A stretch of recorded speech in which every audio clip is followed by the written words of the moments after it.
Korang tahu tak yang watak ni sebenarnya memang ada dan berdasarkan kisah benar? Jom dengar.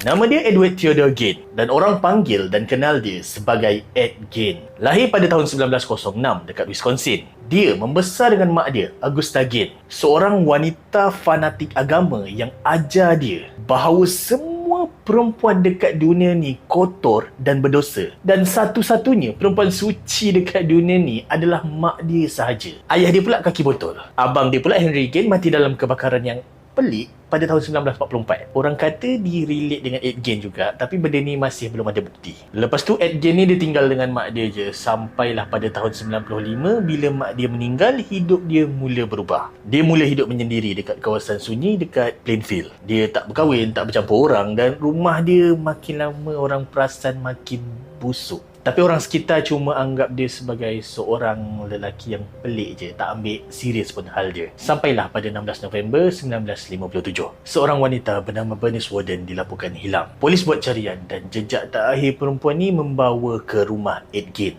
Dan senang cakap bila polis masuk rumah tu, apa yang polis jumpa dan diorang nampak sangat-sangat ngeri. Dalam rumah Ed, polis jumpa tengkorak manusia yang dia dah jadikan mangkuk. Lepas tu kulit manusia yang dah disamak dan dijadikan sarung kerusi. Lampu meja dia dibuat daripada kulit manusia yang diregangkan dan dijahit. Dan ada topeng daripada kulit manusia yang tergantung dekat dinding rumah dia. Polis cakap setiap satu daripada kulit tu nampak disiat dengan kemas daripada kepala manusia. Dan setiap satu daripada tu disiat kemas daripada kepala mangsa. Dan dekat bilik belakang, polis jumpa mayat wanita yang digantung terbalik. Dibelah daripada dada ke bawah, nampak macam haiwan sembelihan. Lepas tu ada organ manusia dalam balang, kotak yang berisi bibir dan hidung manusia. Dan ada tali pinggang yang diperbuat daripada puting manusia. Semua benda-benda ni dia susun kemas macam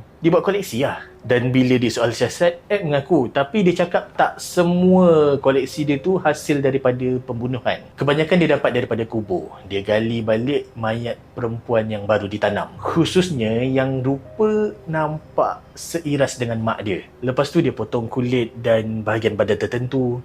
Dia jahit jadi macam satu pakaian lengkap. Dia pakai pakaian daripada kulit tu waktu malam dan berdiri depan cermin. Dan dia cakap bila dia buat semua benda tu, dia rasa macam mak dia dah hidup balik. Senang cakap kalau tanya aku, benda ni hasil daripada brainwash yang mak dia buat sepanjang hayat dia. Dia dah jadi macam satu obsesi. Ed Gain ni disahkan ada masalah mental berat. Dia dihantar ke Mendota State Hospital dekat Wisconsin dan tinggal di sana sampai dia meninggal dunia pada tahun 19